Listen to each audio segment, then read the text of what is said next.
نے آگے بھی اکثر یہ بات کی ہے کہ عورت بہت زیادہ خطرناک ہو سکتی ہے جب وہ چوٹ لگنے کے بعد واپس آتی ہے۔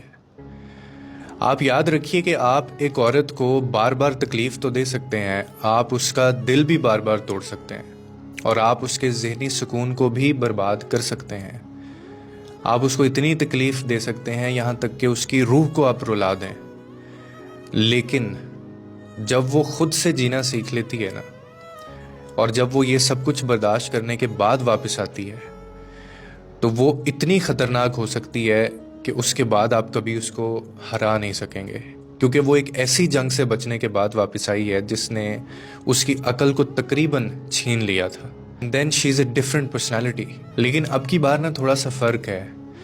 اب اس نے خود کو اٹھانا سیکھ لیا ہے۔ آپ کو یہ سمجھنے میں بھی اس وقت بہت دیر ہو چکی ہوگی کہ آپ نے ایک غلط شخص کو تکلیف دی ہے، آپ نے ایک غلط شخص کے ساتھ زیادتی کی ہے۔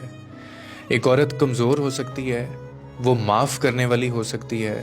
لیکن وہ زندگی کے بدترین چیزوں سے گزرنے کے بعد رحم نہیں کر سکتی اگر وہ یہ سمجھ لے بات، اور پھر وہ آپ کو ایک بھیانک اور ایک ایسے بے رحم سفاک رستے کے اوپر وہ ڈال دے گی اور اپنے روپ کو اس میں ڈال لے گی کہ آپ اس کا مقابلہ نہیں کر سکتے۔ اسی لیے کہتے ہیں نا کہ عورت کے صبر کو اور اس کی برداشت کو آپ نہ آزمائیں، کیونکہ وہ ان دونوں چیزوں میں آپ سے بہت زیادہ آگے ہے۔ اسی لیے شی میں گیو یو چانسز، ہو سکتا ہے وہ آپ کو موقع دے، لیکن اتنی دیر مت کیجیے گا کہ آپ کو اس غلطی کا بھی احساس ہو کہ میں نے غلط انسان کو تکلیف دی ہے، کیونکہ جو عورت تکلیف کے بعد واپس آتی ہے اس کا مقابلہ آپ نہیں کر سکتے۔